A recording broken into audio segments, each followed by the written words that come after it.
Hi there, and welcome back to the Why We Horror podcast. This is the podcast where we deep dive into films within the horror genre to discover why we told this story in the first place.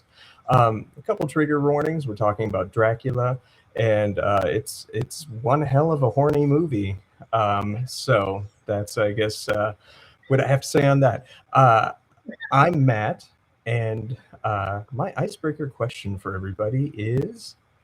Uh, who is your favorite screen vampire? I think I'm gonna be lame dog and say mine is Angelus from Buffy the Vampire Slayer and Angel. Um, we can move on to the next person. Oh, we're not gonna. You're not gonna explain your choice. I can explain my choice. Yeah, I like of course. I love how absolutely twisted and evil. However, that has been reframed in the whole post Joss Whedon being outed as being somewhat of a creep situation. So I don't know how much of that is wish fulfillment. But I think his character is incredibly captivating at every single second he's on screen. I hadn't even thought about it. I really hope that isn't wish fulfillment on Joss's part. But I'm Mark. My favorite screen vampire. I thought about this question a lot. I still don't have one answer for it. I think ultimately I'm going to land on like the first major screen vampire. I really like how weird Count Orlok is from the original Silent Nosferatu. I think I'm still going to land on that. I really also love actually the new Orlok from Nosferatu, the new Nosferatu, but also Christopher Lee's Dracula is. I really love his physicality and his like rage, but I think the original Nosferatu edges them out. I'm Susie, and I believe that it's diabolical that you asked a pansexual vampire lover her favorite vampire, on-screen vampire. So instead of like actually trying to pick my favorite, I'm going to first say Astarion because he's frequently on my screen. But a little more seriously, I want to more like shout out a vampire I don't think people have heard of very much because he was in a Lifetime show about a decade and a half ago called Blood Ties, Henry Fitzroy. Um, he is the bastard son of Henry VIII, currently living in Toronto, Canada. And it's like a private detective kind of show. It's really fun. It's called Blood Ties.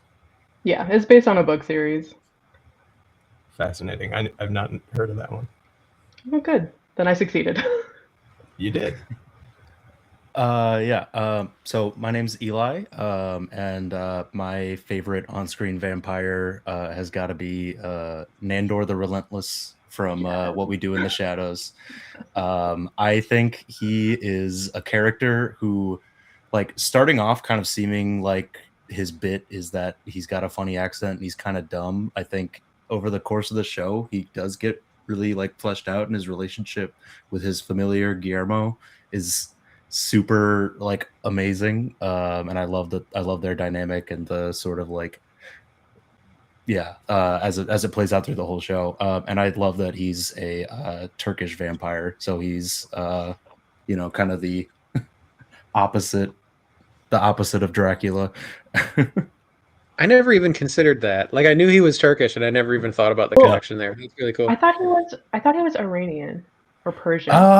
Oh wait, yeah, actually, I forget how like old he is. He's quite old. I don't remember like the oldest in the show. Yeah. I thought, but he was on my list too. I love him and Guillermo. Yeah, I couldn't remember if it was the Persian Empire or the Ottoman Empire who he. That's fair. Was like a big general for, but I think you're right. I think it is the Persian Empire.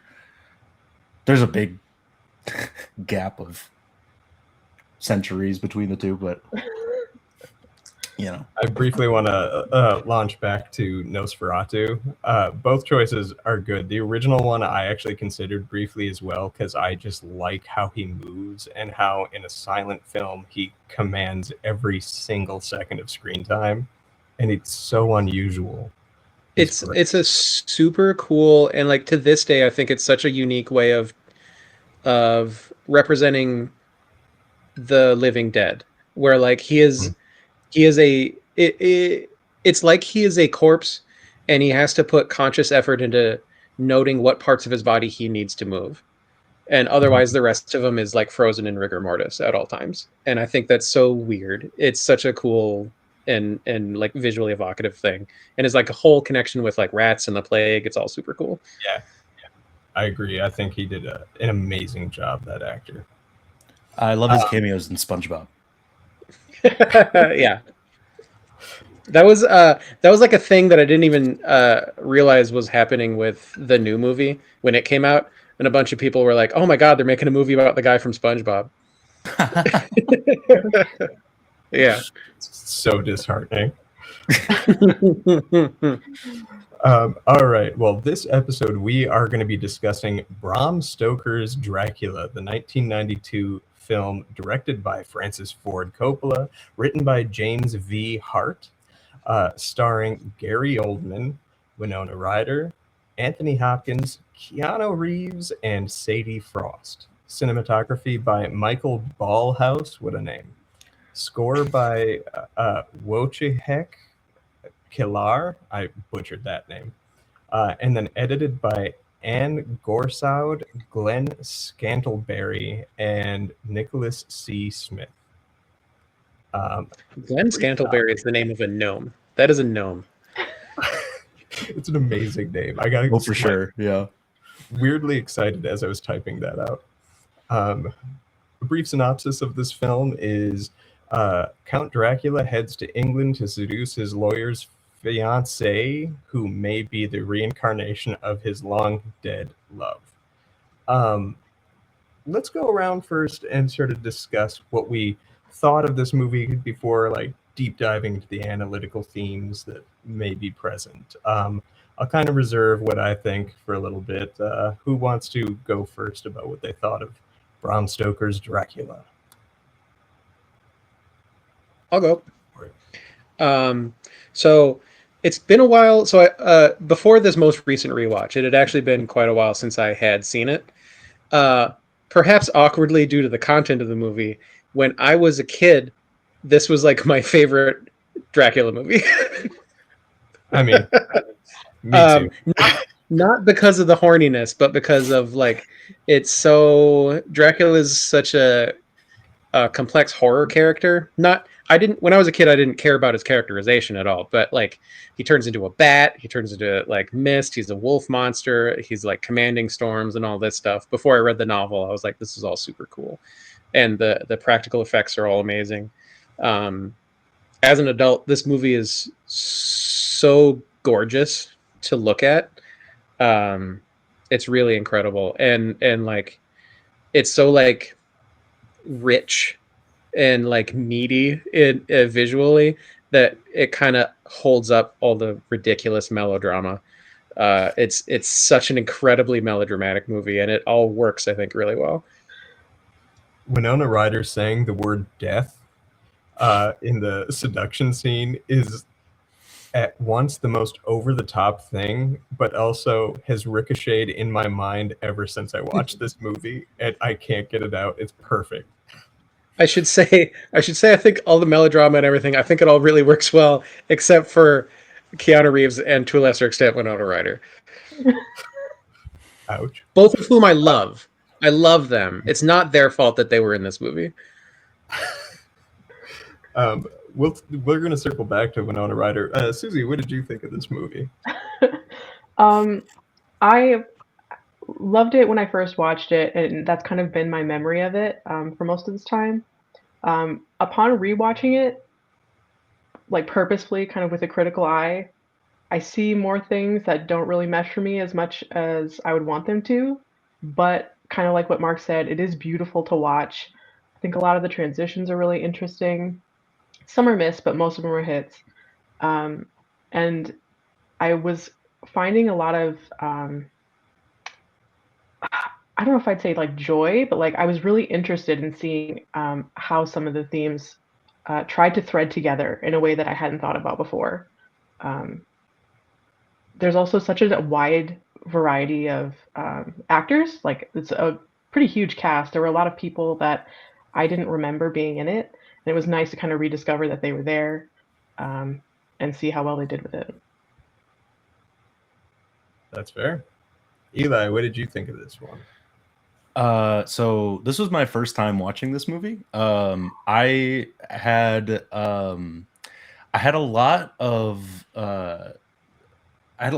like preconceived notions going in, because I'd heard so much about like Keanu Reeves' performance, and but like I know so many people who like absolutely adore this movie, but then from everything that I'd like heard from like reviews online, people online didn't like it, but then everyone I know in my real life loves this movie, and they hold it up as like sort of like iconic queer cinema, and it was just really, yeah. So I had a lot of conflicting ideas like going in, like sitting down to watch it, and I actually really liked it. I think some of the themes and like the substance is I'm sure we'll have a good discussion about that, but I think stylistically the movie's like kind of perfect. I love the melodrama, and all the like costuming and the sets and the lighting is all like phenomenal, and yeah, I really enjoyed it. That's fair. Yeah, so I saw this one when I was probably way too young. I was like 8 or 9. And I loved it when I was a kid. And I revisited it in like high school or early college when I first read Dracula. And all I could think of was like, how did I have patience for this movie? Because it meanders a little bit here and there. Rewatching it this time for this podcast, um, I definitely, it's a weird one because I think as a cinematic achievement, this is kind of unparalleled. Like of all the horror films to come out of the 90s, full stop, I think it is the best looking one without question. It is like absolutely extraordinary in how it achieves all of its technical uh, achievements. I think the cast is either perfectly cast and or beautiful. um, and I actually really like the Winona Ryder. I thought she worked for me. Keanu doesn't. We'll touch more on the cast shortly, I imagine. But I really liked a large chunk of this movie outside of when it was being a movie, and then it's just kind of the blandest thing ever. So yeah, I guess that's where. What does that mean exactly? So Can you elaborate just a little? I'm so curious to get into that. Yeah. So it's plot, and I guess this is the first thing that I'm going into, and we'll touch on the book Dracula at some point here shortly, but the framework of this film that's thrust into this movie is that it's kind of like a twisted take on Romeo and Juliet, Traumeo and Draculiette, kind of. And whenever it's focusing on this love story, it's just so bland, and like it just doesn't.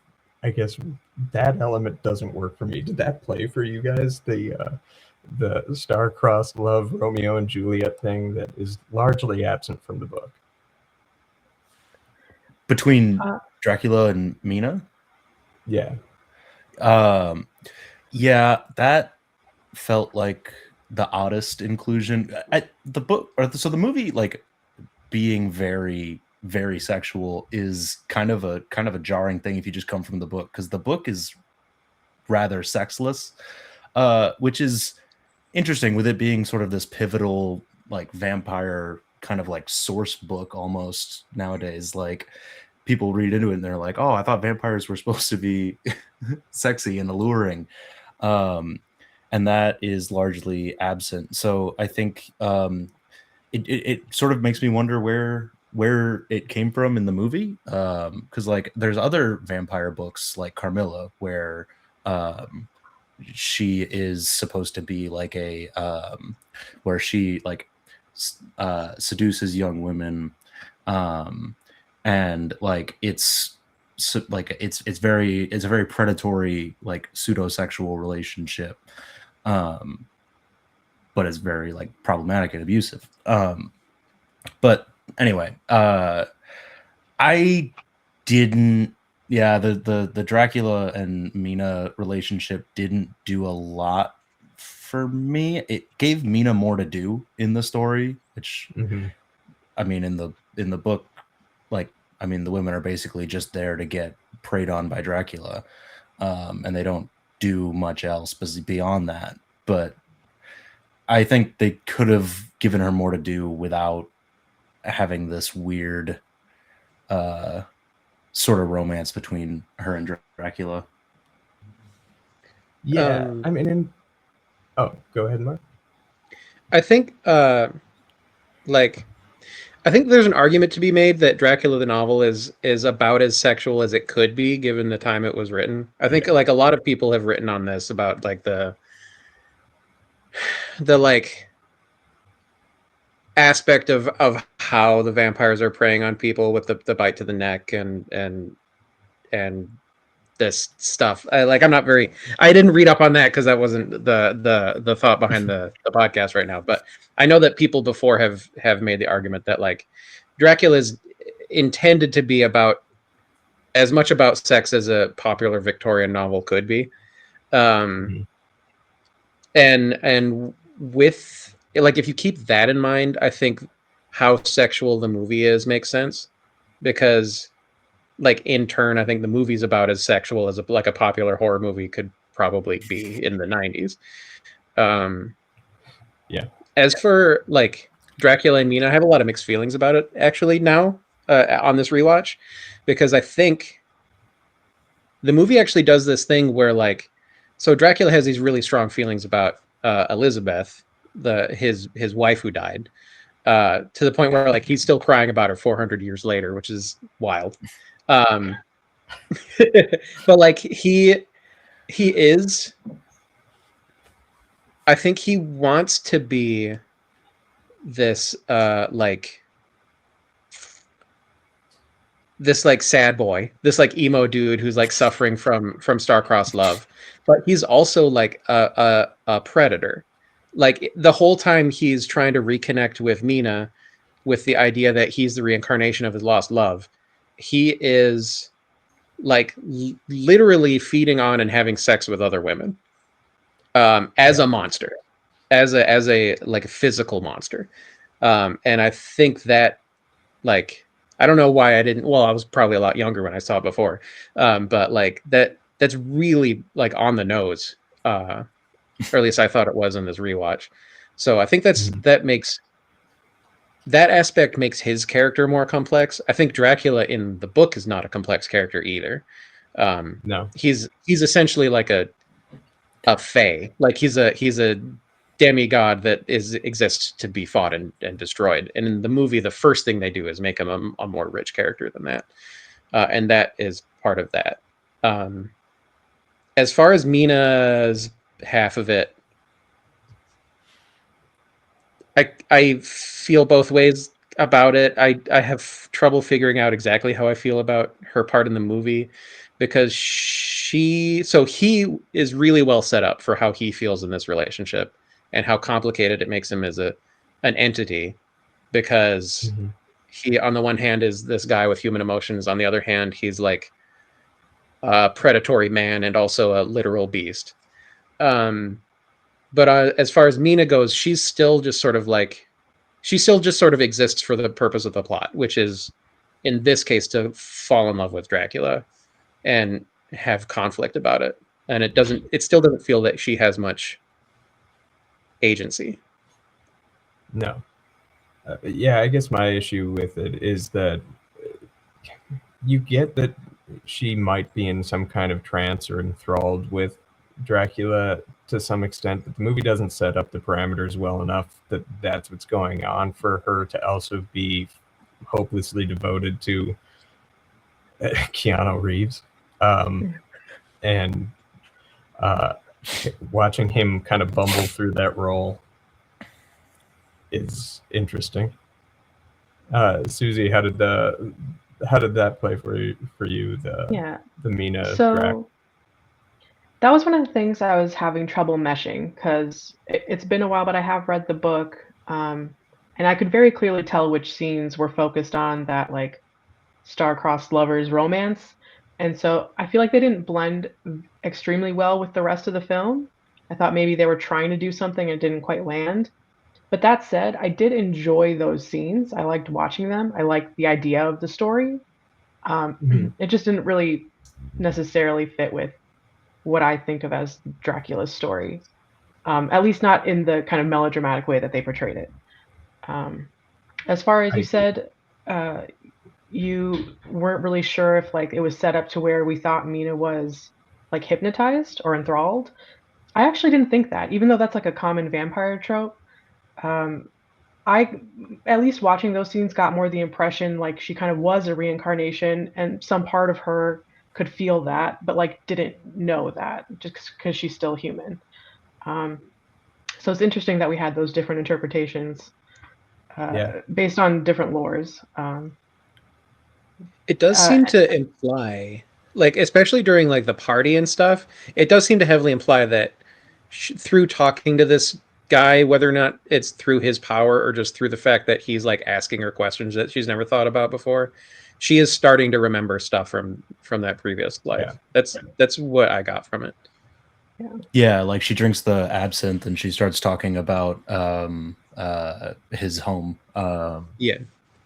And so I think the movie like more leans that way, although I also think with maybe in the way that Winona Ryder performs and how she might have been directed, I think there's also, you could argue that there's some sort of hypnosis going on because some of her deliveries are weird. So I don't know. I think the text of the movie lends it to like reincarnation, and I think certainly the ending kind of with that last shot. We'll circle back around to that because that's part of my fun facts and trivia about the movie. I will say, so Winona Ryder is going to be coming up a lot in this because she kind of willed this movie into existence. A brief piece of history about the film is that she was supposed to be one of the stars of The Godfather Part 3. She costume fit, did all the work for it, and at the very last second dropped out, and Francis Ford Coppola had to replace her with his daughter, Sofia Coppola, in the role, which is a role that is absolutely maligned, and to this day, people rag on how awful Sofia Coppola is as an actress in that movie. She had no time to prepare for it, and he held resentment towards Winona Ryder for that. She wanted to make amends and came to him with this screenplay that she read, and she was like, I think you could make this really well. I want to work with you. I want to apologize for what was going on with Godfather 3 and me dropping out. He gave it to her, or she gave it to him, and he signed on instantly, even though he'd never touched the horror genre prior to. And to be fair, never did again. But a lot of that stuff that interested her and was the romance between Mina and Dracula. That was what allured her to the script and got him interested in making the movie. But as the crew came together, the very first thing Francis Ford Coppola did was take the first 2 days of production to have the entire cast read out loud Dracula. So they could stick as close to the book as they could within the parameters of the screenplay that they had, which I think kind of shows, because this is like a insanely adherent adaptation of Dracula that also just veers left every once in a while in really intriguing and unintriguing ways. That was the next thing I wanted to talk about briefly, was the book. And we kind of touched on this a little bit in the book specifically, and Bram Stoker himself has sort of had a lot of queer theory think pieces written about it, and the book certainly does have some gay subtext running throughout. And I think the film also holds this like same audience captive to itself. But when I watched it, at least, I was shocked at how male gazy and incredibly horny it was from a traditionally heteronormative kind of predatory lens. And I found that kind of fascinating. That didn't really surprise me. I think I've always kind of had that impression, and I got that impression still. It's interesting to hear, like, as a queer person, other people viewing it as such a queer staple. Like, I can see how that might have been the case in 1992. It certainly doesn't feel like that now. There's queer elements if you kind of look hard enough. Some of it is kind of forced. That kind of ties back into the overt sexualness throughout the film that you don't really get clearly from the book, again, because of the time that it was written. But I thought it was kind of strange that so many of different characters were kissing just for vibes. Yeah. But I guess as far as yeah, I just don't see a lot of queer subtext in this particular film. No, right? It's kind of strange for something that is so embraced by a community. But that said, it was also made in 1992. Were this movie to be made today with this exact same script, I think you have a completely different angle on it. But yeah, shy of like the Lucy and Mina weird makeout scene and the which is literally under the gaze of Dracula. But, yeah. Yeah. Yeah. He was in the cup chair. The three dudes. Yeah. I love it. Yeah. There is, I mean, like, structurally in the story of Dracula, there is that part where, like, and I think this almost reads more queer in the book than it even does in this movie, which yeah, I was also surprised to hear it, I guess, referred to as like as queer cinema, because it watching it, I felt it's an overwhelmingly straight movie.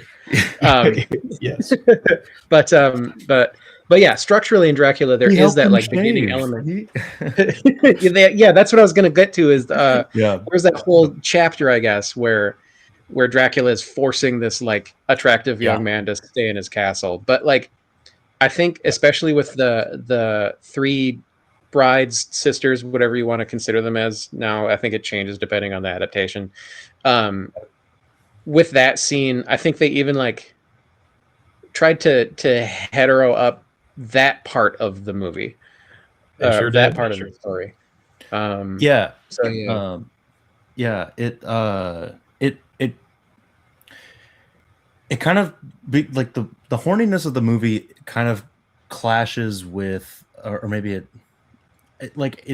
also, because like Van Helsing, his first like line, like when he's in the little like operating theater and he's lecturing to everybody, he's talking about how like civilization and syphilization has like spread like co-equally, and so like I love that line. yeah. But like so it ties vampirism to like sexuality, and so and like in doing so like makes like Dracula like pursuing these people in the way that he does, like predatory, and so even like what you see him like doing with Jonathan at the start of the book in his castle, or a movie in his castle, is also like predatory and controlling, and so it that's something that I definitely like. I noticed with my preconception going in of like, oh, this is like the Mummy, in the same way that it like awakens people's sexuality, which is like the entire cast being super hot. But like that part of the movie in the themes like really surprised me, how sort of how it sort of can in a certain reading push like more regressive, like conservative views about sex and sexuality, and you know, like Van Helsing is supposed to be like super smart, and here he is saying that like people are just having sex all the time and spreading syphilis, and they need to rein it in. That is something I noticed. Is I did feel a few times that the movie was kind of slut-shamey. Yep. Van Helsing goes around and calls them like whores of Satan. Oh yeah, I wrote the whole list of things he called them. No, like he's basically like, I think Lucy's doing it on purpose. She wants to be a slut for the devil. Yeah. Which is wild. There's two things with the Anthony Hopkins introduction scene. One, that the whole syphilis of it all, I think like it's not his official cause of death, but it sounds like, or there is theory that Bram Stoker did die of syphilis or complications thereof, along with other things, other elements. And so I almost wonder if that was kind of written in as a subtle acknowledgement of the writer himself, who has been accused of being a closeted gay man due to his official sort of stance with Oscar Wilde, and whatnot. But also in that very same scene, you have Van Helsing, who's being like talking about blood and all this kind of stuff, and then fucking like licks his finger with the like I noticed I that. just was like that I kind of lost it. I feel like that might have been an acknowledgement of like the primitive nature of medicine at the time, because they even do. I had that same thought where he does that, and I'm like, they didn't know. Right. You know, that's fine. They didn't know. Same with the blood transfusions. It's like he's just doing it, and he's like, they didn't know. It's fine. Apparently, blood transfusions were discovered about 3 years after the first book was written. That's cool. So they actually they had blood transfusions, but it was they noted the importance of blood types 3 years after the book was written. Which is interesting, because reading the book, like they're just doing transfusions all the time with everybody. They're just like everyone's pouring blood into everybody else. You gotta wonder how frustrated Bram Stoker was when like the importance of blood type came out just like 3 years after his published work did, where he's like, damn it, I'm already irrelevant. My understanding is, without studying this beforehand, I guess, my understanding of Bram Stoker is that he was pretty into research. So I bet that did irritate the hell out of him. Yeah. Right? Yeah, I was thinking about that. Yeah, he sounded like he meticulously researched all of his books. He has several books. I've never read any of them outside of Dracula. I always wanted to read his Mummy one. Yeah. But I haven't.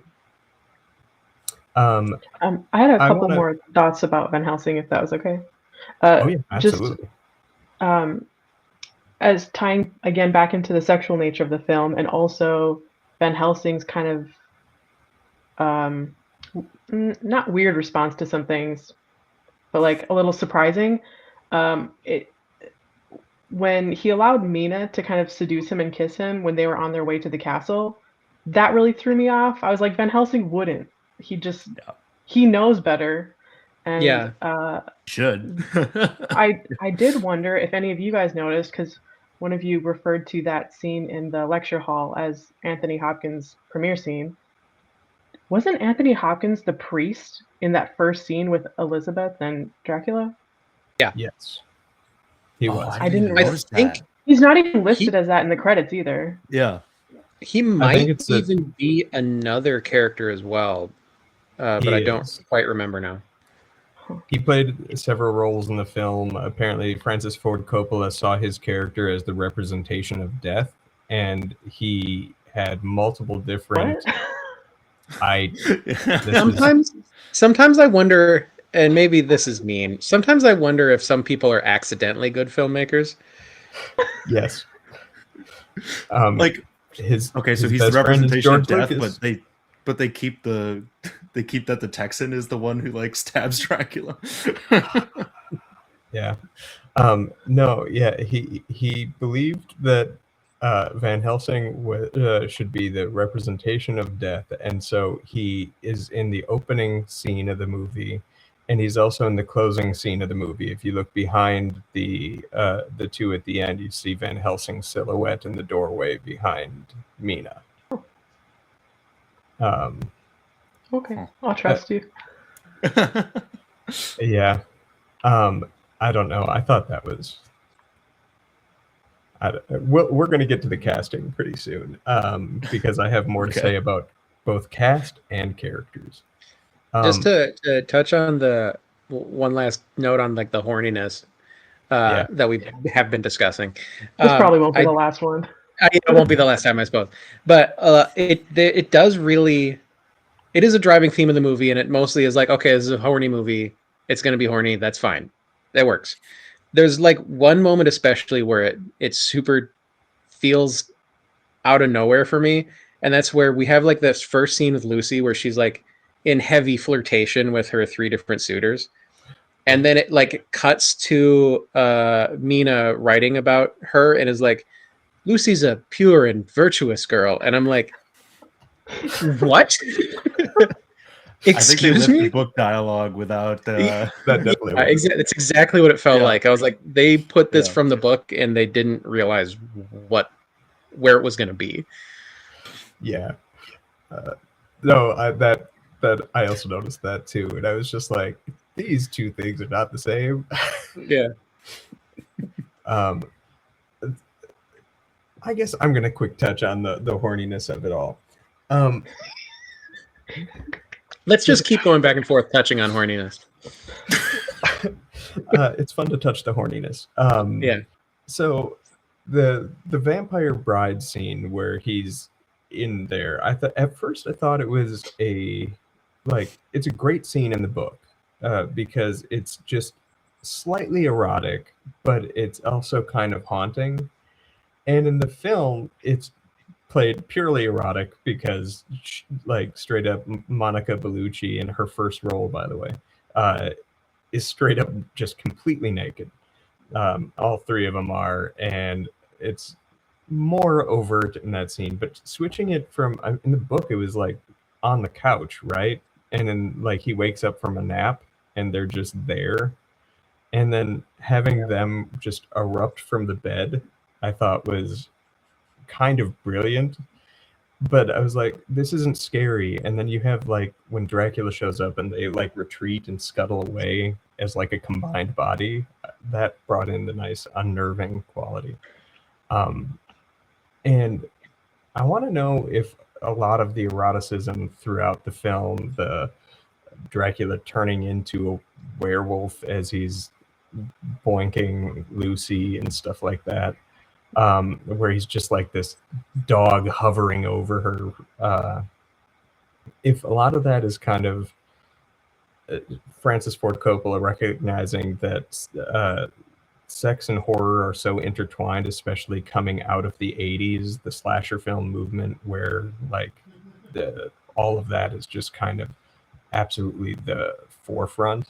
If that is why it's so rich in this film, or he's just a horny, relatively middle-aged old man at the time. I kind of feel like if that was him, he would have made more films in that realm.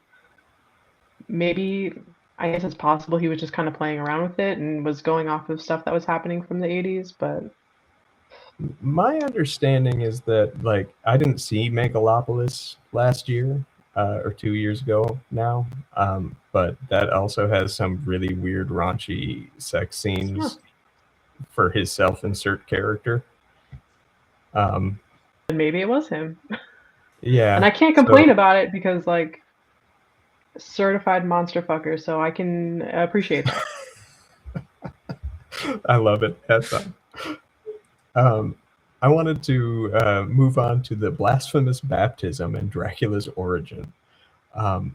Dracula never really had an origin in the book, and the one manufactured in here is sort of stripped a little bit from history, or one version of history, and done really neat with like shadow puppets almost.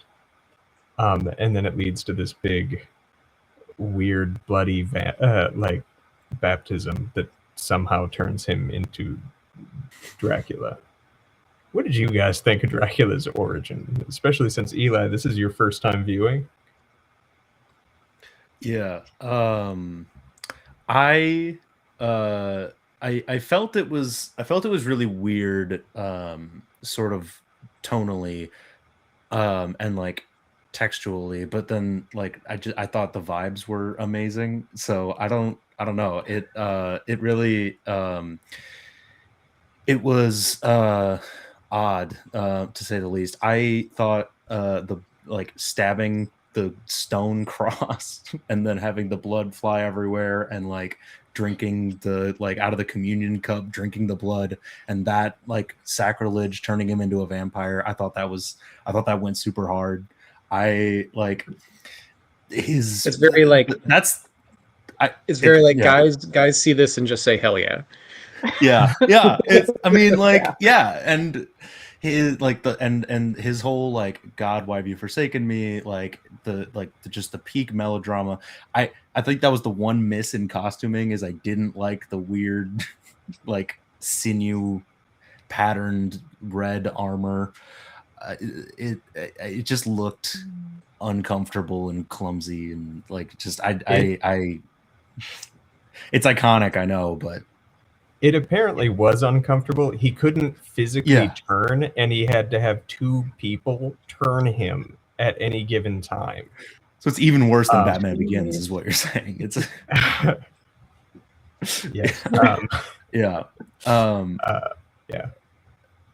So like, and as far as like if setting up sort of the like destiny reincarnation thing, I did want to touch on this with Dracula and Mina, because like I do like the idea of in like the vampire mythos, vampires being like immortal but like stuck in the past. Like, so it is weird for him to be like crying about the same person 400 years later, but I also think that like I like that part of like the vampire lore where they are still hung up on things from when they were alive, and they don't change after they die.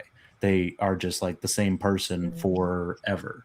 And like, I think the more ways you can make vampires different from people, I think the more interesting they are. But that's my personal preference.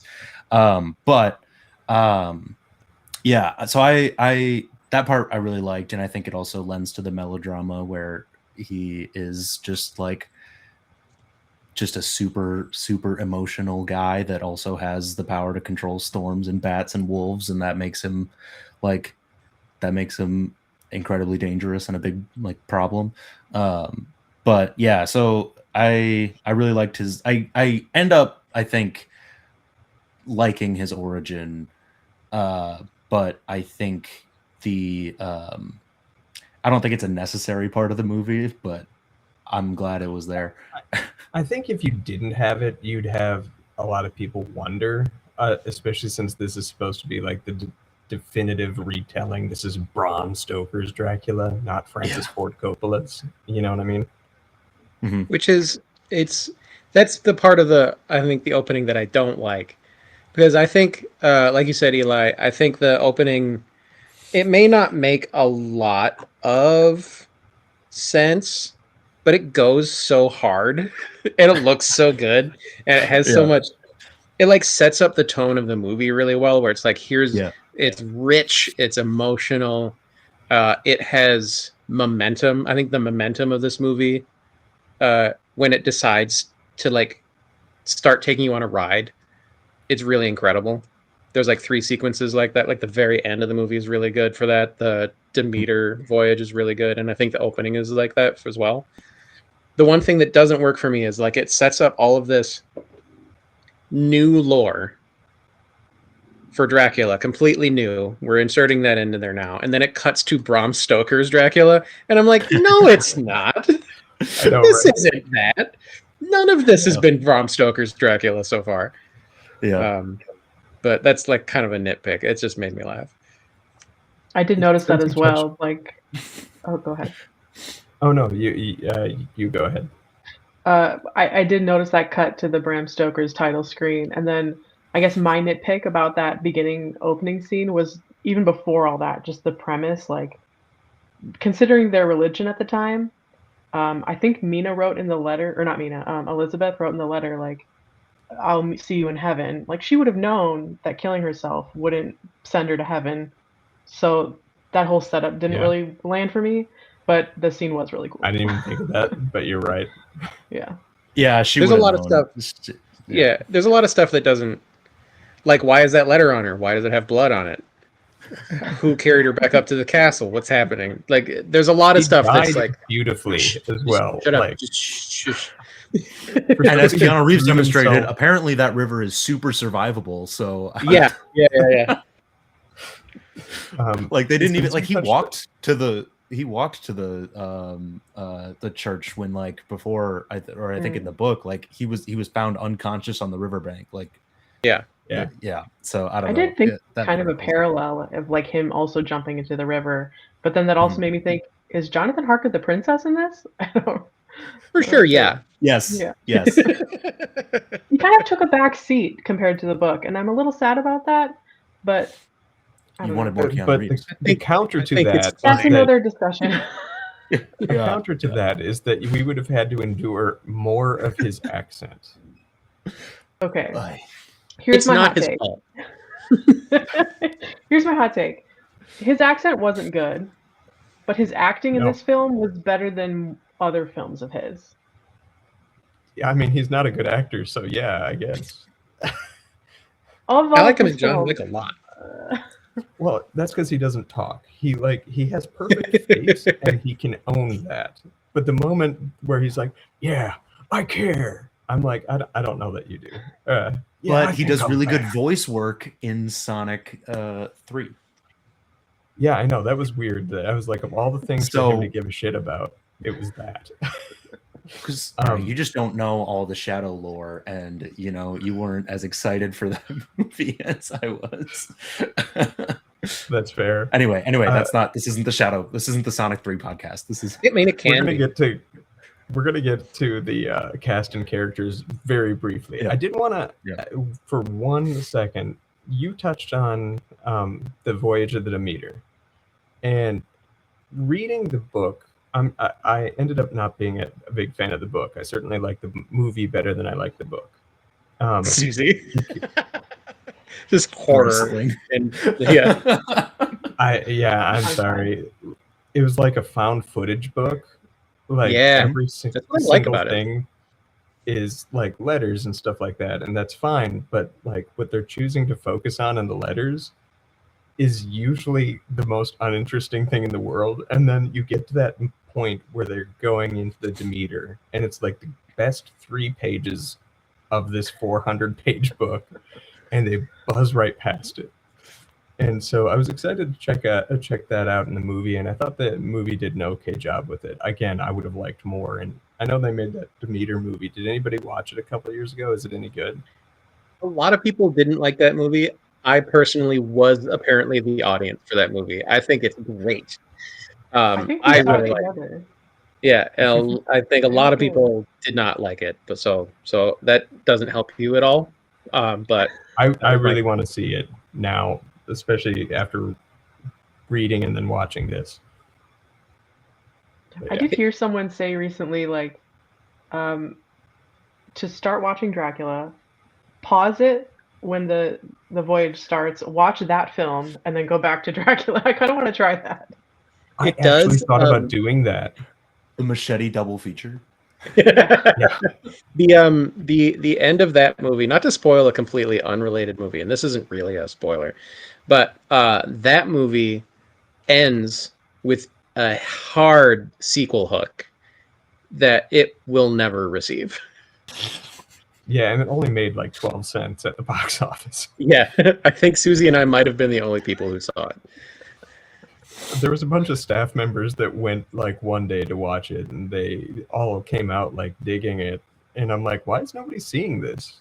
But whatever. But since we keep dancing around it, let's talk about the cast and characters. How did the characterization of the characters work for you? And then how did that stack up to the actor portraying these characters? That's such a big question. There's so many characters. I find myself most interested in some of the side characters. Mhm.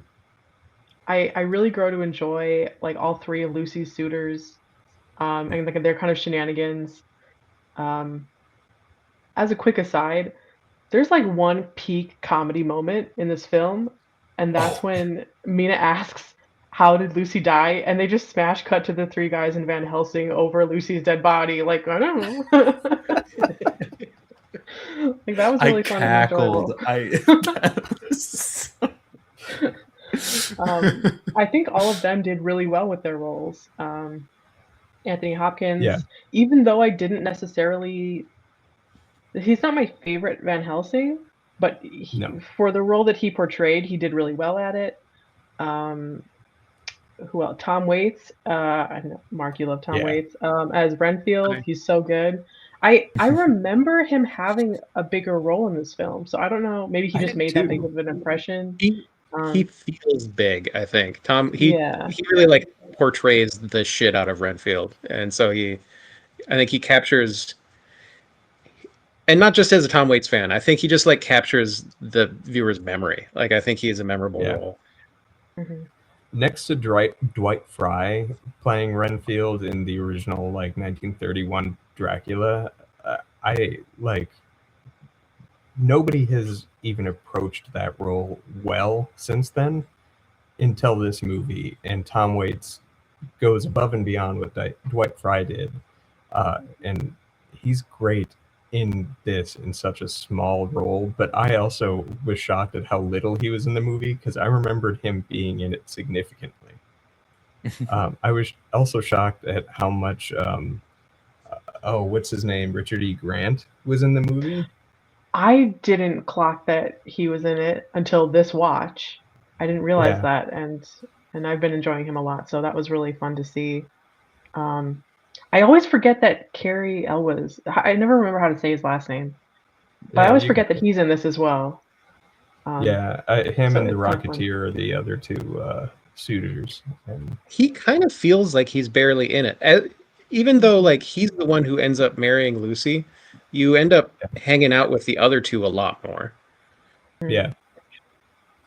I want to touch on Van Helsing because I agree with you. He's not my favorite interpretation of that character by any stretch of the imagination.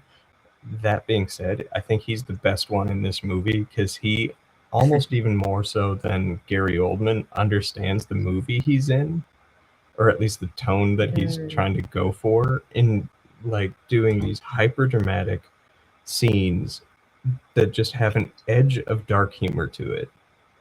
And like when he is saying that Lucy's a vampire, and they're like, vampires exist, and he's like, yeah, why not? Like his delivery on that, just how he throws it away. And then he pulls a magic so trick on them honest. just to fucking school these guys. Yeah. Just for He's like, vibes. oh, I'm over here, and everybody's like, The one like so there's a lot of differences between this portrayal of Van Helsing and like how he is in the book. The one thing I wish they'd have done more that he does all the time in the book is like just speak bad English and just like switch over to German that no one understands. And I kind of wish there was more of that, because they do it a lot with like the brides and like Dracula as well will start like speaking other languages, but I just wish that Van Helsing had more of that, because it was always sort of points of humor in the book when he would sort of mess something up in his English, and other people would ask him about that. So I feel like Anthony Hopkins could certainly, because it's definitely he's got a lot more humor in this than he does in the book, and it's a very different Van Helsing, because he's kind of unhinged. He's rather unhinged. He does end up being one of my favorite portrayals of the character, not because of how he's written, but like I do think a good Van Helsing needs to come across as a little crazy. And like I love Peter Cushing, but he's not that character for me. I know he plays it a lot, or played Van Helsing a lot, but like this is a doctor who's like, yeah, I mean vampires, right? Yeah, and you kind of have to be like a weird guy, I think, to be that realistically, and Anthony Hopkins does that for me. He plays it so honestly.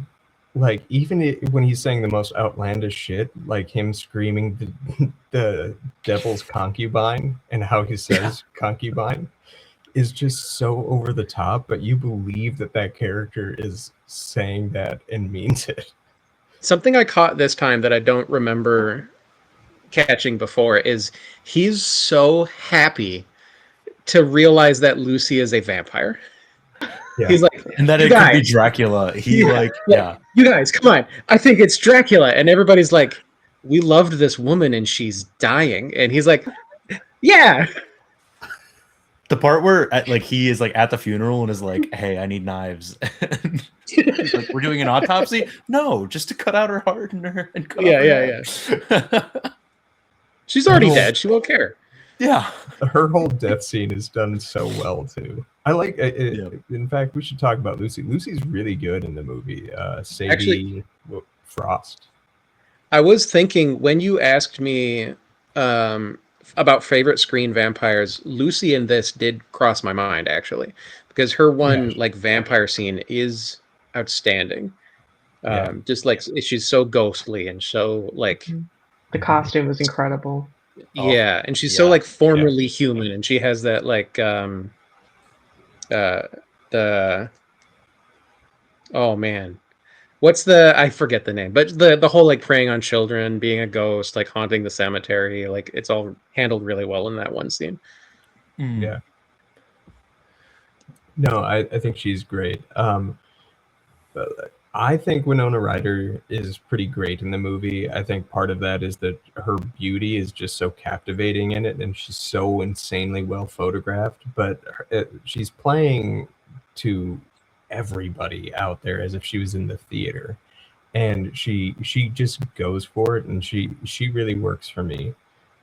Keanu does not. His like surfer. The line that I can't with is when he's like, I know where the bastard sleeps. Bloody wounds.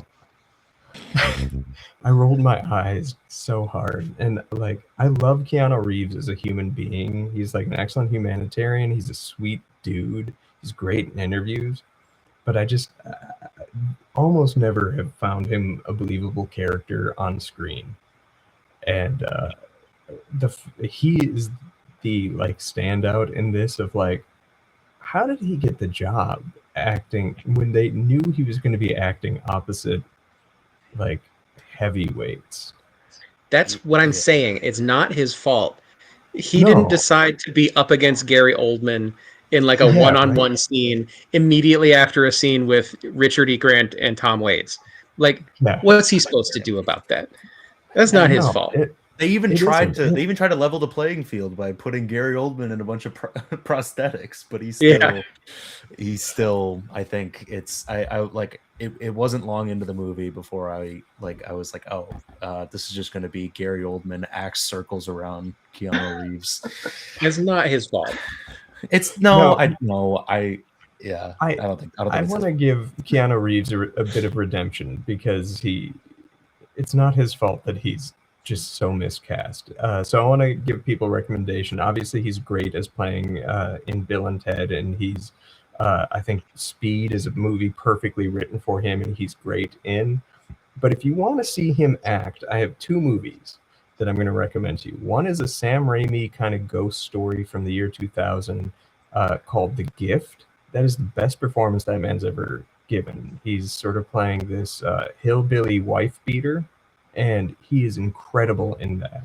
And it's like a real honest performance. And the other movie is he's playing sort of like a doctor in a movie called To the Bone, which is about a woman dealing with an eating disorder. And he's sort of helping her work through it. And he feels like he just walked in and was like, hey, I want to help you, kind of quality to it. But so I did want to give the redemption to Keanu Reeves for people to check him out in other works. But Gary Oldman, we haven't really talked about him yet. He is just extraordinary in this movie. I have to shout out the classic, like, do you hear the children of the night? What sweet music they make. His delivery of that line, that's what's been bouncing around in my head all day. Like, it's so perfect. I also thought Keanu's response to that was good too. Like I think that was the one moment I think that like I thought he had a really good delivery. He was like, music. Like, I don't know. But when he's in the castle, Oldman, he talks as if his mouth is filled with blood in like the best way. Mm-hmm. I think that works really well. I wonder if that was a choice or if it was because of the makeup. I don't know, but I'm curious. It was heavy. It was. I think partially the makeup, but I also think that was the day he came to set having drank to be a little more fluid in his performance. So I think that was also a contributing factor.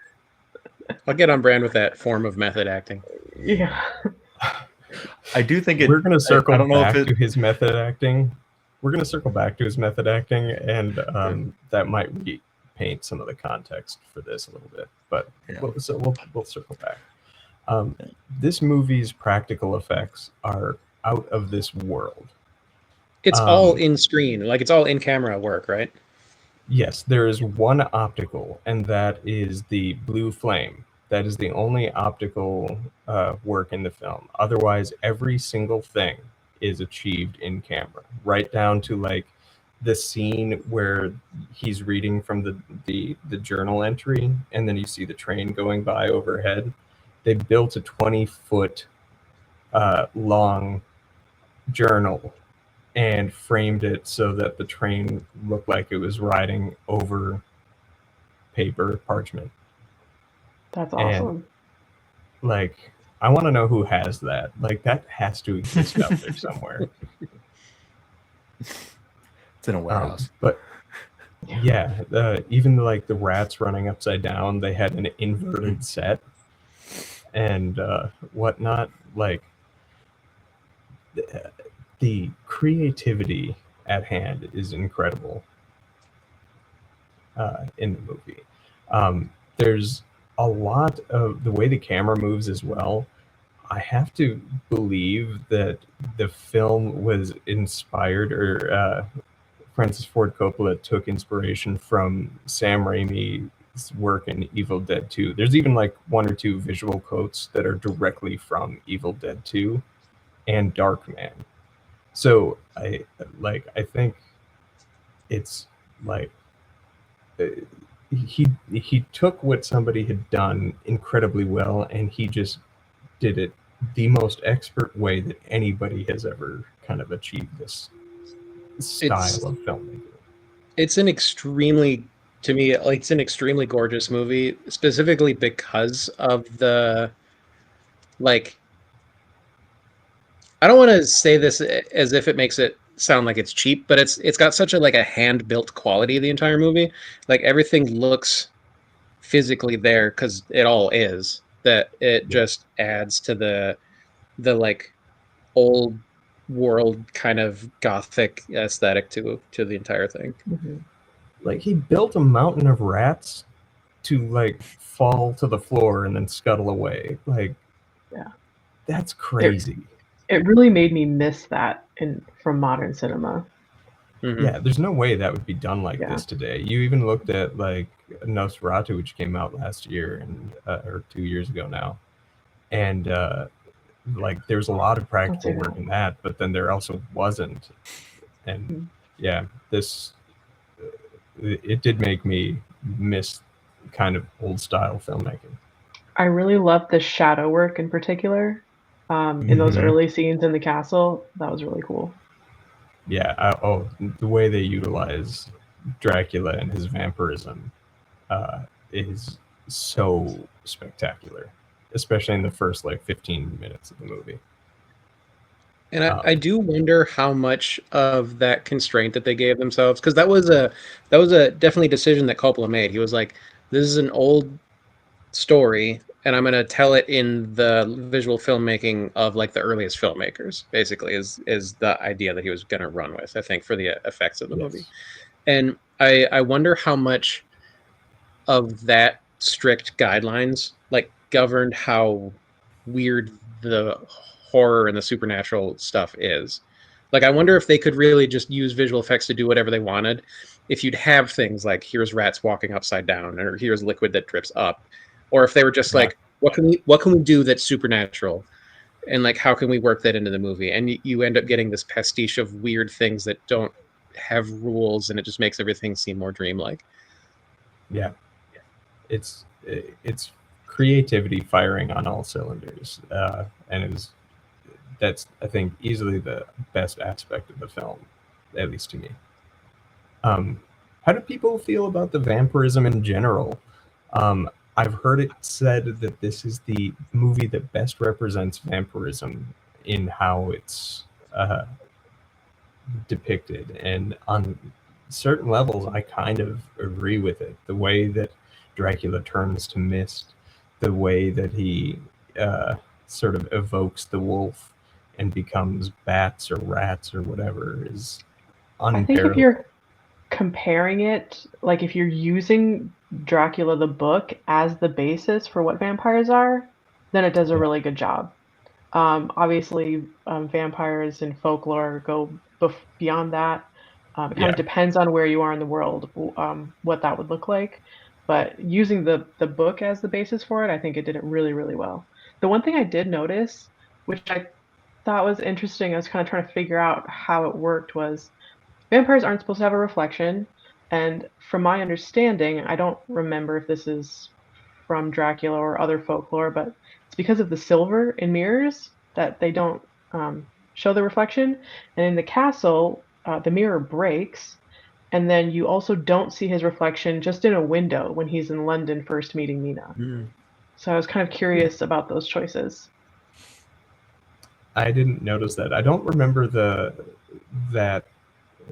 silver of the mirror thing being in the book Dracula, having just read it. However, my eyes did glaze over a couple of times. I literally fell asleep and that thing knocked me out because I was reading in my bed and I like woke up. Classic. It's a classic move. Yeah. But I don't recall that from the book. However, that is, it might not be, nonetheless. I don't really remember, but I just know that that's kind of a staple thing that I remember learning about vampire lore. Maybe I wonder someone if that's more just- recently made it up. I wonder if hadn't heard that's from just like a Silver. I thought it had to do filmmaking with their technique. souls, but Oh. Hmm. I don't know. Then you sort of enter into like, I guess, territory of like, do mirrors show the soul or or whatnot? But anyway, I as somebody who I love vampires, and I really like the mythos and all the different things that it comes with them. I do like when I think the turning into mist and the control over more than just bats. And like the storms also, I really liked how how they made his presence sort of felt all the time, even though it was a little weird with them going out in the maze and kissing under the rain that he was making or whatever. I don't know, but like I liked having that showing more of the like powers that vampires can have.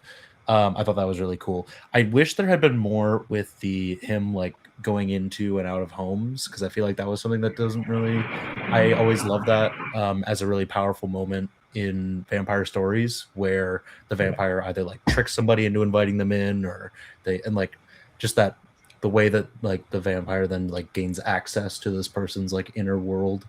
I always like how stories do that, and so I was kind of missing that in this. But other than that, yeah, I think 8 out of 10 on vampire lores. I like the garlic and Lucy complaining about the garlic.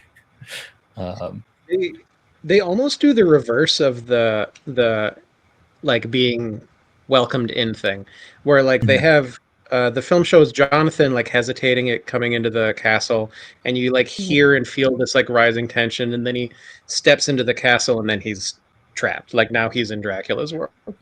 And that's why I thought they were going to do more with it when he got to London, but then that was like the one reference to it, and it was him inviting the human into like, into the web, as it were. So but one thing I want to touch on, since we're on the subject of the old man Dracula in the castle, I really liked his whole look there. The furry palms, which is right out of the book, made me outrageously uncomfortable. I did not enjoy that at all. Visually, or because of other reasons people supposedly have just hairy palms? visually, that was okay. I was like, I don't approve. Dracula spends a lot of time alone. Yeah. Also, that definitely occurred to me, and I was like, I get it. I didn't remember that being as part of the book, but okay, I appreciate that they included that in the movie then. Yeah, no, that was right out of the book. All right. So this film sort of started the wave of grounded, mostly Victorian horror adaptations. And like you saw a lot of the Victorian cinema that was happening in the time period in the 90s and whatnot. But this one was the first of the Mary Shelley's Frankenstein. There was a Dr. Jekyll and Mr. Hyde with Julia Roberts that came out in the mid 90s, even right down to like Sleepy Hollow and whatnot. It was just something that I thought was interesting, and how that is playing out again now with Nosferatu and Frankenstein, Del Toro's Frankenstein. Monster movie renaissance. Yeah. As soon as you started mentioning like, mid 90s Victorian horror, I Mary Shelley's Frankenstein popped up into my head, and I was like, no, get the memories away from me. I hate that movie. I happen to like that movie. I think even certainly more than this one, but I have not watched it in 15 years, so maybe it doesn't hold up. I can't see Robert De Niro as the monster. All I see is Robert De Niro dressed up as a monster. And then it's just like Robert De Niro delivering stuff, and I'm like, this doesn't work. Well, He's Josh I agree. Niro. He's Keanu Reeves in that movie. where like everything around it, the set pieces, all the characters are insanely well cast, and then you have this guy who's like, "What is this? Kind of sucks." And he's like, and it's "Make me blind." And this is going to continue because didn't Eggers say he's doing the Wolfman next? Yeah, well, I don't know if it's Wolfman. I don't think he's doing that property, but he is making a werewolf. Yeah, he's making a werewolf movie. I think it's just called Werewolf, which just I'm stoked for. I am too. Jack Nicholson was in that Wolf movie in the mid-90s that wasn't Wolfman, but it was. Yeah, The Howling. I haven't watched that in a long time. The most recent werewolf movie I watched, I think, was An American Werewolf in London, which is awesome. That is a good movie. You should see the Lee Wienall Wolfman movie that came out in January of last year. Yeah, I think that is his best movie. I liked it better than his Invisible Man. I think people are really kind of sleeping on that one. It's really good. I really liked Invisible Man. Yeah, I did Matt, too. What? Have you ever seen Ginger Snaps? Yeah, Ginger Snaps is great. Okay, that's the most recent one I watched. I feel like I don't hear enough about that one. No, I'm gonna cover that one on my channel at some point. I want to cover that one and Cursed and The Howling. A lot of them. Can I real quick about because we were kind of calling it like a monster movie renaissance. One thought I did have, especially the last scene in this film, Dracula. The only thought that slammed in my head was this is a Beauty and the Beast ass film. Yeah, that's kind of what their specific romantic plot scenes were to me. Mm-hmm. Yeah, I know you're not wrong. I didn't look up when the Disney film came out, so I'm not sure which came first. So it was 1 year prior. I think almost exactly, because it came out. If memory serves, Beauty and the Beast was around Thanksgiving of 1991, and this came out in November, Friday the 13th of November 1991 or 1992. Fascinating. So. The only thing I could think of, and maybe he didn't always have this, or maybe he had it done later on, but I was like, isn't that kind of sacrilegious? Like to have you and your wife up on the dome, like with the gold background, like that's usually where in old Eastern Orthodoxy they'd put saints and Jesus and like holy murals. So I didn't make that connection. You're absolutely right, though. Did anybody have anything else they wanted to say before I move on to fun facts and trivia about the film? Just like any thought? Yeah. I mentioned before, and you guys have as well, that the costumes are brilliant. It's wonderful to look at. The one thing I did note, when Mina is asking basically to be a vampire with Dracula, I feel like they dropped the ball because you could see through her like nightgown. It's just modern underwear. Oh, wow. All the detail and attention they put into the costuming, to see that kind of threw me off and took me out. It was interesting that that's where that landed. I guess I didn't notice that. Speaking of little things we noticed as like a positive one, actually. Early on this rewatch, I started taking notes, and then because I know Susie took notes, and I was like, I should probably write stuff down as I watch this movie. And I got like half a page in, and I was like, I'm just gonna watch the movie. I don't know. But one of the different approaches, right? Something that I noticed kind of early on, there's the scene where Mina and Lucy they're like talking about boys, I guess, and they're like looking at the Arabian Nights, which why does she have a copy of it? Doesn't matter. My copy doesn't have all those paintings in it. Well, I noticed it is the Richard Burton translation, which is extremely horny, which made me wonder why Mina had it. But the point I was going to bring up, the thing that I noticed, this movie is shot so incredibly well because if you watch that scene, Lucy's at like sort of a 3/4. She has this big hair going down. It would completely obscure her face, but her curls frame one eye perfectly for that entire scene. So you can see both of her eyes, even though her hair should be covering up one. And it's amazing. That's cool. That's awesome. Fair enough. All right, we're going to touch on some fun facts and trivia.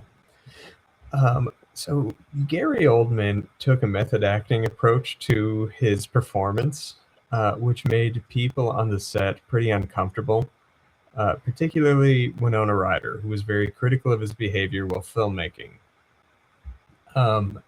There's a story recanted by an extra saying that Winona Ryder wasn't apparently giving the response to meeting Dracula on the streets of London that was appropriate. So apparently Gary Oldman grabbed a zucchini from like a nearby stand, and when she turned to look at him, he flashed that at her and made some rude gestures around his crotch with it to get the reaction that's in the movie of her disgust and whatnot. But it was a lot of behavior like that and weird whispering into people's ears and things like that. He never dropped character apparently on set. And I don't know if Dracula would grab a zucchini and start wanking it. Yeah, I was just thinking, like, is that method acting? Is that staying in character, or is that just being a dick? Is that just being an asshole? Yeah, I think the lines are frequently blurred. I think when there's stories of method acting. Along those lines, we're going to start positive, and then we're going to devolve here. The costumes in this movie are absolutely beautiful. It won an Academy Award for its costuming. But while the costumes were beautiful, they were also very restrictive. Gary Oldman needed assistance turning while he was in his red battlesuit. Winona Ryder fainted several times from having to wear a corset that was too tight. Anthony Hopkins' costume weighed 50 pounds.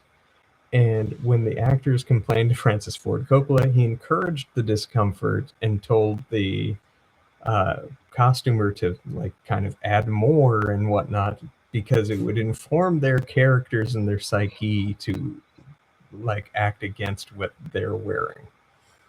And he also repeatedly called Winona Ryder slurs and stuff like that, the slut, and slut shamed her and whatnot to elicit responses of disgust on screen when she wasn't given the appropriate response he wanted. Oh, I don't do you like ever that. think that? Yeah. Do you ever think that maybe some filmmakers are accidentally good? Yeah, I mean, we've come full circle. It's just like, what are you doing? And why is it like always the poor young, like, what was she in this? 18, 19, something like that? Like, why do this shit? It's effed up. Francis Ford Coppola fired the original visual effects coordinator from the film, who wanted to use modern 1990s visual effects, including computer generation. He fired that person, instead replacing them with his son, Roman Coppola, who would overlook the visual effects and wanted to use no visual effects techniques that weren't available in the 1920s. So, in order to do that, everything in the film, all the visual effects were achieved the same way they would have been achieved during the silent era of film, and that's why everything is in camera. A good instance of nepotism. Yeah, like, it's kind of gross, but also like it works. It's a really good looking movie. Yeah. Yeah, he did it so well, I can't really fault it. But yeah, producer and director Francis Ford Coppola screened this movie for his close friend George Lucas, who suggests that they change the ending. The ending was the traditional ending of Dracula, where he gets staked and or stabbed with in the heart and kind of dusts away. George Lucas suggested that Mina decapitate him, and so the ending 3 weeks before the film came out was changed to the ending as seen in this film. Wow.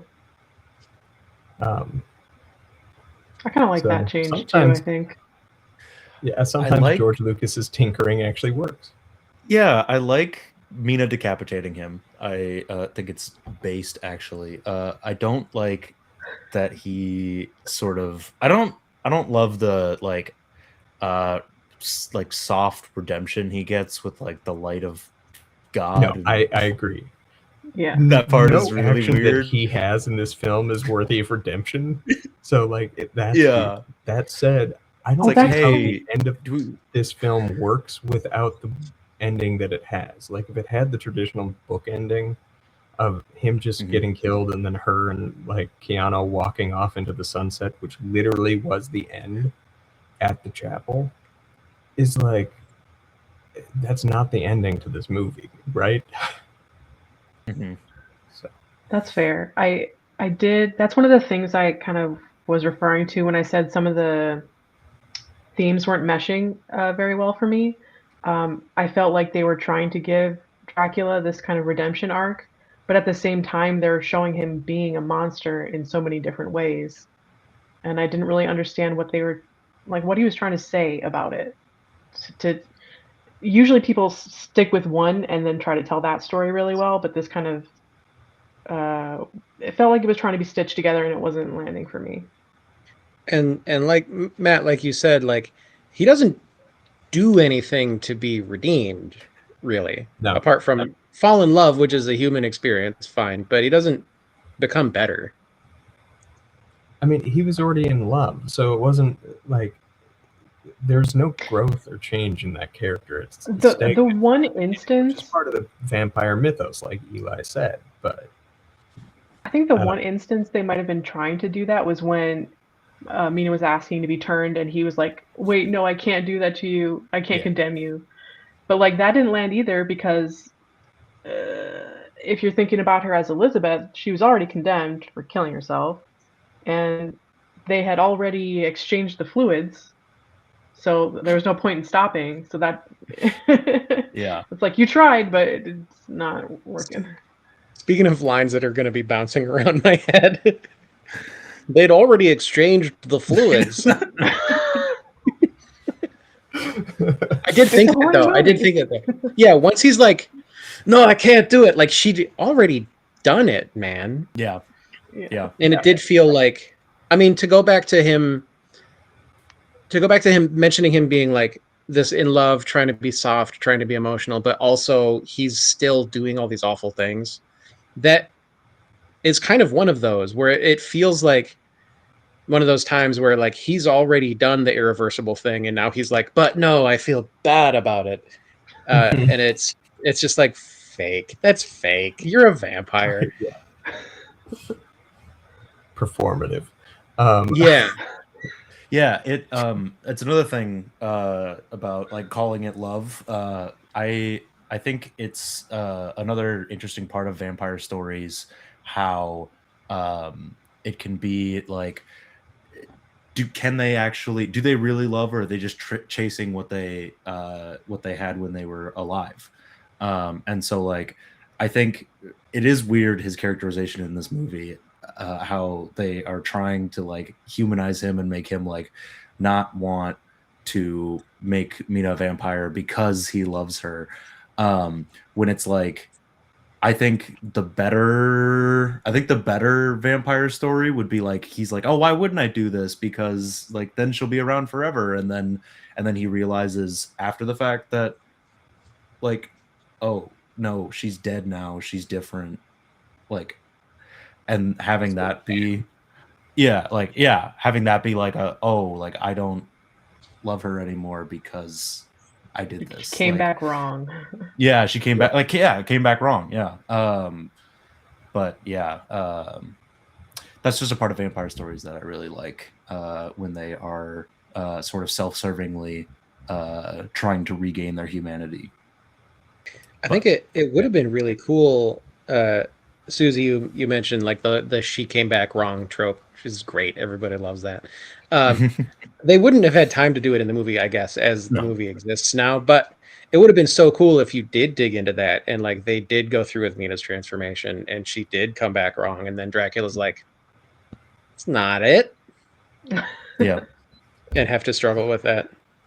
Yeah, but then you're making a couple of movies, because then you have to dig into the vampire, like, I don't like my kids because they came back wrong, like, thing. I don't know. I love vampires, and I think they're so fascinating, and I love everything to do with them. So if they wanted to turn this into a trilogy and go through everything, do every possible vampire story, I'd watch it. I would watch it made like this again.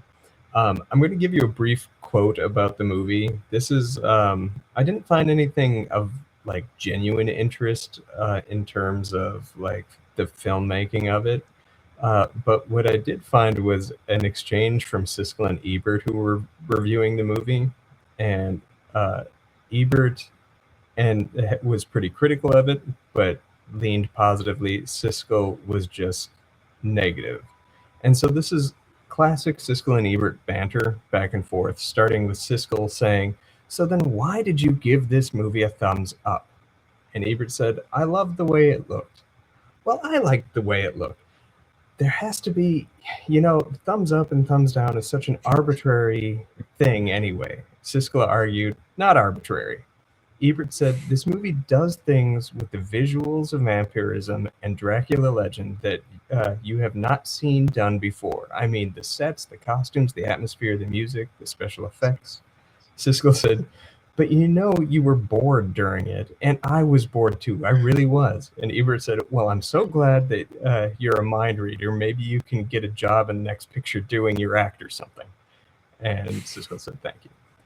And that was their summation of this. That back and forth just killed me. And I think that's a good segue into our final, what we're going to do for ratings. How many blood-sucking fiends are you going to give this movie out of 5? I give the movie 3 blood-sucking fiends out of 5.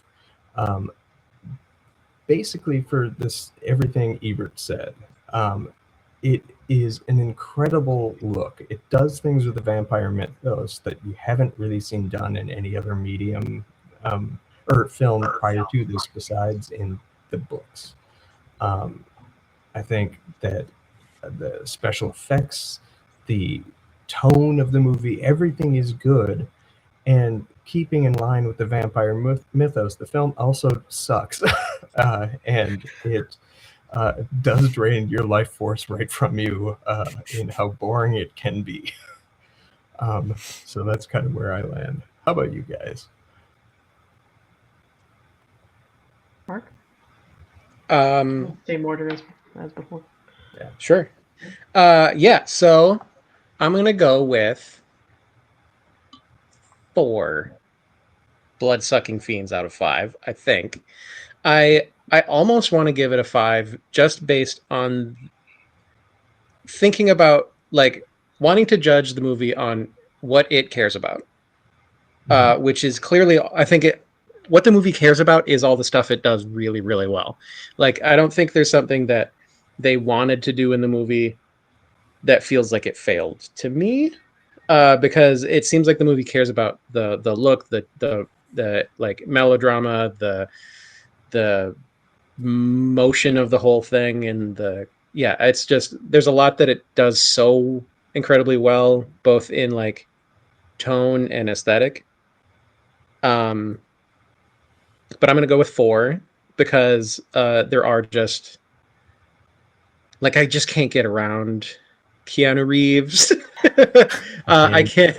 There's just some stuff watching it now that I didn't have to consider, and like was so easily ignored for me before when I was younger watching it. Like, it is weird and male gazy. Mhm.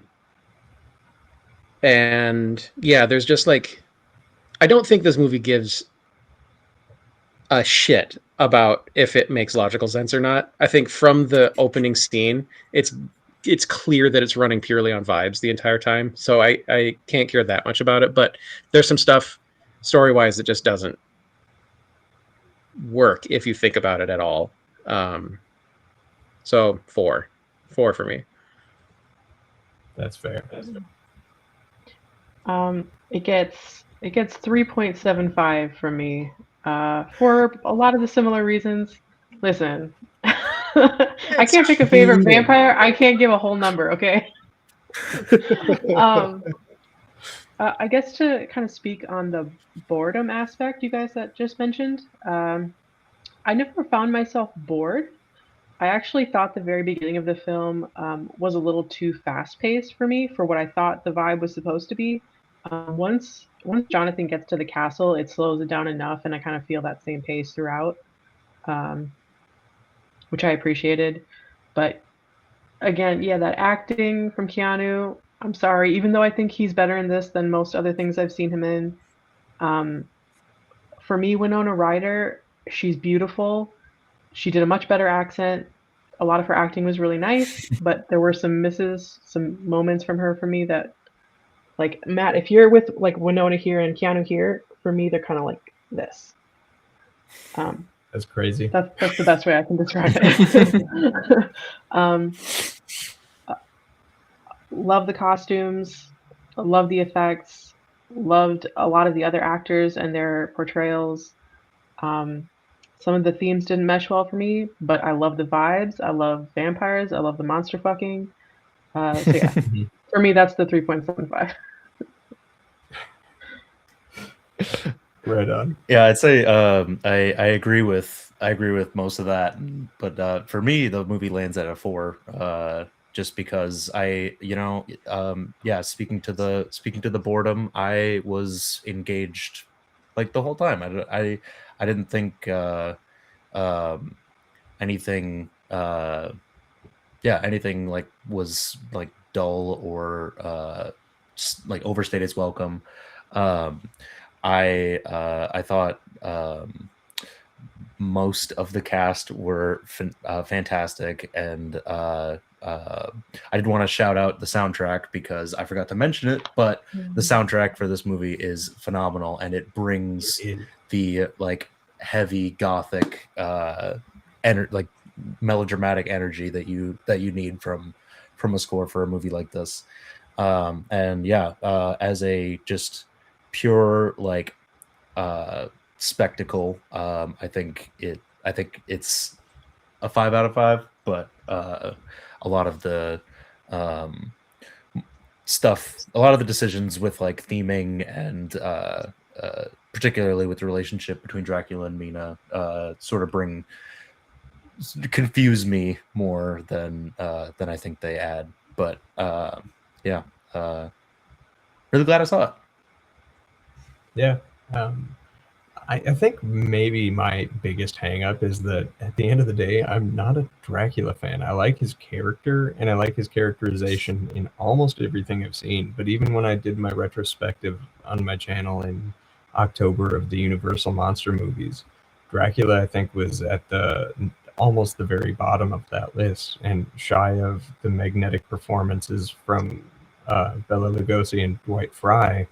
The movie was unbearably bland to me, and that stems largely from the book. It just doesn't hold my attention, whereas something like Frankenstein is one of my like 5 favorite books I've ever read, and I absolutely love a lot of the adaptations of that, so it's, I guess, my own bias. Look, you only don't like the 1933 Dracula because it's very boring. There's other reasons I don't like that. That has the worst ending. I personally love Dracula. I'm in a weird spot where I don't love the book, but I love Dracula the character. I love watching screen adaptations of Dracula. I'm into it. He's good. That's fair. Well, thank you all for coming and being guests on this. The next Why We Horror podcast will be coming out in mid-February, and that will be covering the original 1996 classic Scream for its 30th anniversary and right in time for Scream 7 to hit theaters. But thank you guys for joining me and guesting on here. I hope to have you all back again at some point in the future. Thanks for having For us. sure. Yeah, thank you very much. Don't forget to like, subscribe, do all that good stuff, everybody, and peace.